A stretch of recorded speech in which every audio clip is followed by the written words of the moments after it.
नमस्कार, मैं हूं शशि। आइए झारखंड के टॉप 25 प्रमुख खबर जानते हैं। झारखंड के 8 जिलों में आज भारी बारिश का रेड अलर्ट। राजधानी समेत पूरे झारखंड में मानसून फैल चुका है। बुधवार को बाकी बचे जिले गढ़वा, पलामू, चतरा और लातेहार में भी यह पहुंच गया। इसके असर से पूरे राज्य में बारिश का दौर जारी है। मौसम विभाग रांची के वैज्ञानिक अभिषेक आनंद के अनुसार बंगाल की खाड़ी में बना निम्न दबाव झारखंड की ओर बढ़ रहा है। अगले 24 घंटे में यह झारखंड से होकर गुजरेगा, जिसके प्रभाव से रांची, खूंटी और रामगढ़ समेत 8 जिलों में भारी बारिश की संभावना है। इसे लेकर रेड अलर्ट भी जारी किया गया। इस दौरान 40 किलोमीटर प्रति घंटा की रफ्तार से तेज हवा के साथ साथ कहीं कहीं वज्रपात भी होने की चेतावनी जारी की गई। वहीं 6 जिले के लिए ऑरेंज और बाकी 10 जिलों के लिए येलो अलर्ट जारी किया गया है। मौसम विभाग के अनुसार बंगाल की खाड़ी के उत्तरी पश्चिमी हिस्से और पश्चिम बंगाल के गांगेय क्षेत्र में बना निम्न दबाव क्षेत्र अब और व्यापक होकर उत्तर पश्चिम दिशा से होकर गुजर रहा है। यह अगले 24 घंटे के दौरान झारखंड से होकर गुजरेगा। इसे गुरुवार और शुक्रवार को राज्य के अधिकांश हिस्सों में अच्छी बारिश होने का पूर्वानुमान किया गया है। झारखंड सरकार 12वीं पास को तकनीकी प्रशिक्षण देगी। मुख्यमंत्री हेमंत सोरेन ने कहा है कि राज्य सरकार 12वीं पास बच्चों को तकनीकी प्रशिक्षण देगी ताकि युवा पीढ़ी का भविष्य सुरक्षित हो सके। नई पीढ़ी को रास्ता दिखाने और उसे करियर निर्माण के नए आयाम से जोड़ने के लिए सरकार प्रतिबद्ध है। इसी की एक कड़ी placement linked based programme tech भी है। सीएम बुधवार को झारखंड मंत्रालय में स्कूली शिक्षा एवं स्वच्छता विभाग और HCL टेक के बीच हुए MOU कार्यक्रम को संबोधित कर रहे थे। यह MOU 12वीं पास बच्चों को सूचना प्रौद्योगिकी क्षेत्र में करियर बनाने को प्रशिक्षण देने के साथ उनके प्लेसमेंट और उच्च शिक्षा देने की पहल है। भारी बारिश को लेकर उपायुक्तों को गाइडलाइन जारी। भारत मौसम विज्ञान विभाग रांची ने 4 दिनों तक राज्य के विभिन्न जिलों में भारी बारिश होने की आशंका जताई है। बुधवार को राजधानी सहित राज्य के कई जिलों में भारी बारिश भी हुई। अब शनिवार तक कई जिलों में भारी बारिश होने का अलर्ट जारी किया गया है। इसे लेकर प्रभावित जिलों में प्रशासन पूरी तरह से सतर्क है। वहीं राज्य सरकार ने भी किसी भी आपदा से निपटने को हर संभव तैयारी की है। आपदा प्रबंधन विभाग ने उच्च स्तरीय बैठक करने के बाद सभी जिलों को उपायुक्तों को गाइडलाइन जारी की है। इसमें भारी वर्षा के दौरान क्या करे और क्या न करे के संबंध में निर्देश दिए गए। गाइडलाइन का व्यापक प्रचार प्रसार करने का भी निर्देश दिया गया। जिन जिलों में भारी बारिश का रेड अलर्ट है वहां स्कूल भी बंद करने का सुझाव दिया गया है। बता दें 19 जून को सुबह 8:30 बजे तक दुमका, जामताड़ा, धनबाद, बोकारो, रामगढ़, सरायकेला, खरसावा, पूर्वी सिंहभूम में अत्यधिक बारिश का अलर्ट जारी किया गया है। अमिताभ कौशल बनाए गए उत्पाद विभाग के सचिव। राज्य सरकार ने बुधवार शाम को 56 IAS अधिकारियों का फेरबदल किया है। राज्य में शराब घोटाले के उद्भेदन के बाद उत्पाद सचिव मनोज कुमार को हटा दिया गया। उनकी जगह वाणिज्य कर विभाग के सचिव अमिताभ कौशल को उत्पाद एवं मद्य निषेध विभाग के सचिव का अतिरिक्त प्रभार दिया गया। वहीं उत्पाद आयुक्त के तौर पर रविशंकर शुक्ला को जिम्मेदारी दी गई। वे झारखंड स्टेट ब्यूरेज कॉर्पोरेशन लिमिटेड के प्रबंध निदेशक के अतिरिक्त प्रभार में भी रहेंगे। उद्योग निदेशक रहे सुशांत गौरव को रांची नगर निगम के नगर आयुक्त का अतिरिक्त प्रभार दिया गया। इस संदर्भ में कार्मिक विभाग ने सूचना जारी कर दी है। जारी अधिसूचना में कई प्रतीक्षारत IAS अधिकारियों की भी पोस्टिंग कर दी गई है। JSSC CGL परीक्षा के रिजल्ट पर रोक जारी। झारखंड राज्य कर्मचारी चयन आयोग के स्नातक योग्यताधारी परीक्षा के रिजल्ट पर लगी रोक बरकरार रखते हुए हाई कोर्ट ने अगली सुनवाई 26 जून निर्धारित की है। 26 जून को सरकार CGL परीक्षा के पेपर लीक मामले की जांच की रिपोर्ट पेश करेगी। बता दें बुधवार को सरकार ने रिपोर्ट पेश करने के लिए समय देने का आग्रह किया, जिसे chief justice MS Ramchandra Rao और जस्टिस राजेश शंकर की पीठ ने स्वीकार करते हुए अगली सुनवाई 26 जून को निर्धारित की है। सरकार ने अदालत को बताया है कि अब तक के अनुसंधान में पेपर लीक का कोई साक्ष्य नहीं मिला। सरकार की इस दलील का प्रार्थियों ने विरोध किया और इस पर जवाब देने के लिए समय देने का आग्रह किया।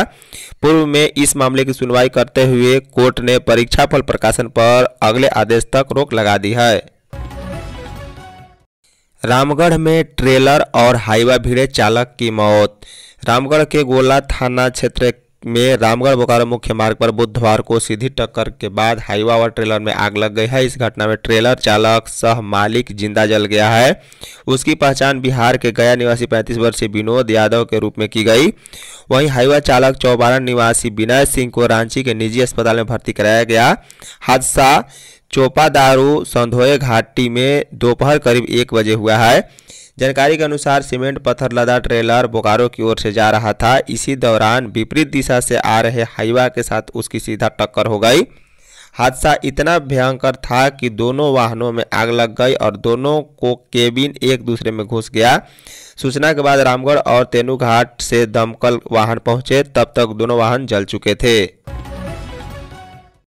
चक्रधरपुर में सर्च अभियान में 14 आईडी मिले। सुरक्षा बलों ने पश्चिमी सिंहभूम के पोडाहाट जंगल को दहलाने की साजिश को नाकाम कर दिया है। पश्चिमी सिंहभूम के टोकलो थाना क्षेत्र के चितपिल से 14 आईडी बम व विस्फोटक बरामद कर नक्सलियों के इरादों पर पानी फेर दिया।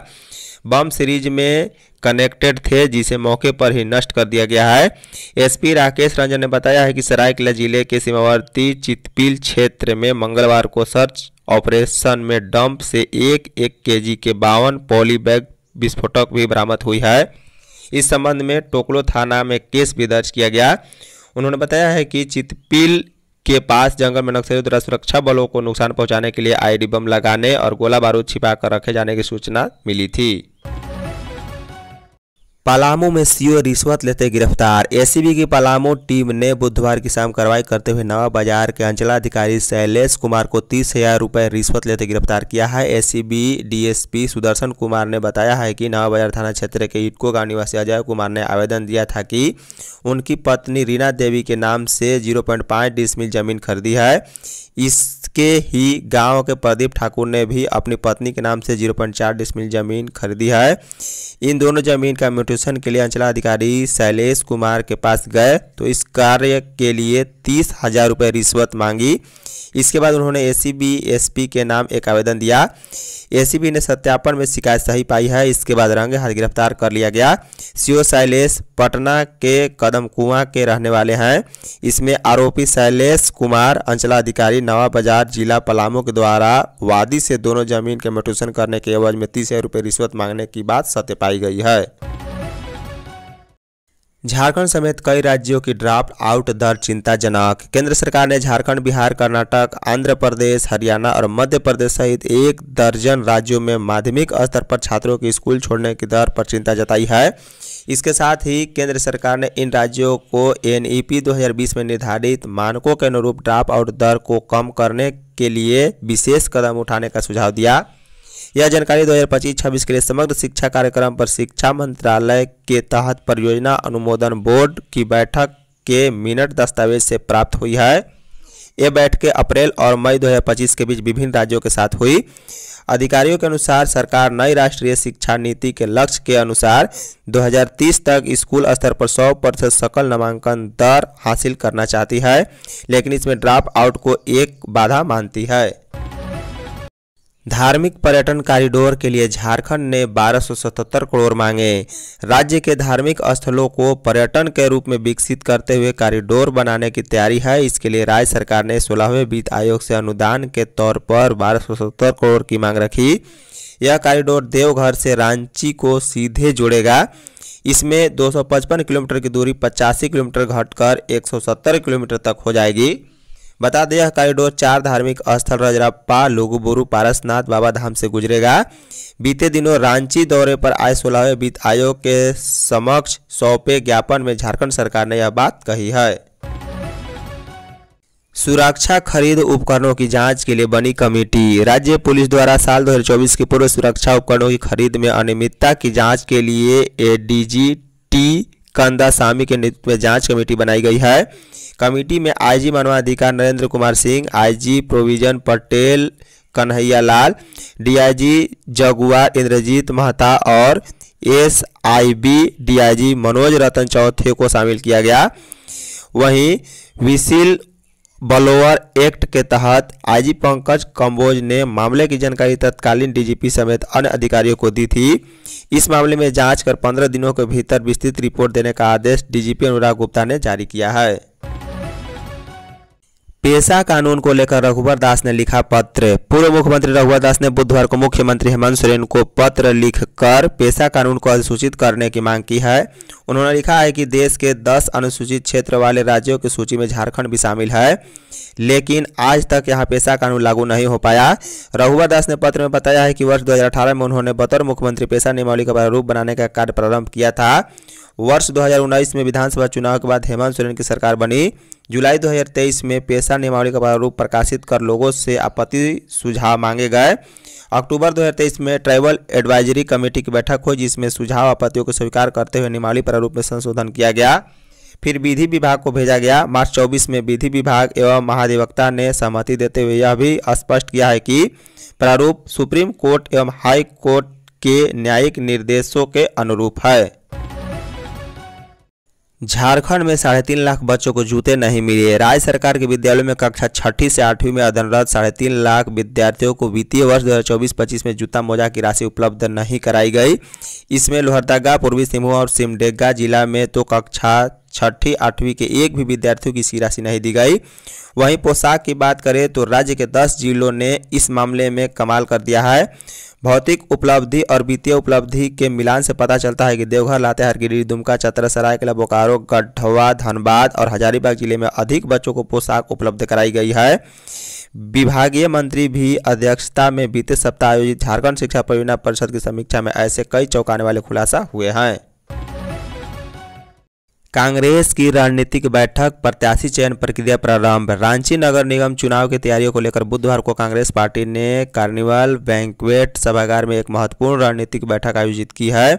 रांची नगर निगम के कार्यकर्ताओं का समागम विषय पर बैठक की अध्यक्षता रांची महानगर कांग्रेस अध्यक्ष डॉक्टर कुमार राजा और पूर्व लोकसभा प्रत्याशी यशस्विनी सहाय ने संयुक्त रूप से की है। बैठक का उद्देश्य संगठन की वर्तमान स्थिति का मूल्यांकन, संभावित उम्मीदवारों से संवाद तथा प्रत्याशी चयन प्रक्रिया पर चर्चा करना रहा है। वार्ड परिषद से लेकर डिप्टी मेयर पद तक के नामों पर गहन मंथन किया गया है। डॉक्टर पार्वती तिर्की को साहित्य अकादमी युवा पुरस्कार। रांची के कोकर स्थित रामरखन सिंह यादव कॉलेज की सहायक प्राध्यापक डॉक्टर पार्वती तिर्की साहित्य अकादमी युवा पुरस्कार से नवाजी गई। साहित्य अकादमी के कार्यकारी मंडल ने बुधवार को इसकी घोषणा की। डॉक्टर तिर्की को हिंदी काव्य संग्रह फिर उगना के लिए यह सम्मान मिला है। पुरस्कार स्वरूप उन्हें एक उत्कीर्ण ताम्र फलक और 50,000 रुपये नगद प्रदान किए जाएंगे। बता दें, RLSY कॉलेज में हिंदी विभाग की सहायक प्राध्यापक 30 वर्षीय डॉक्टर तिर्की उरांव जनजाति से हैं। 12वीं तक की शिक्षा गुमला से ली है। वहीं स्नातक, स्नातकोत्तर और PhD उन्होंने BHU से की है। बकौल डॉक्टर तिर्की काव्य संग्रह फिर उगना पूर्ण जीवन की बात करता है। संदेश यह है कि पहचान के लिए अपनी जड़ों तक जाना जरूरी है। धन्यवाद।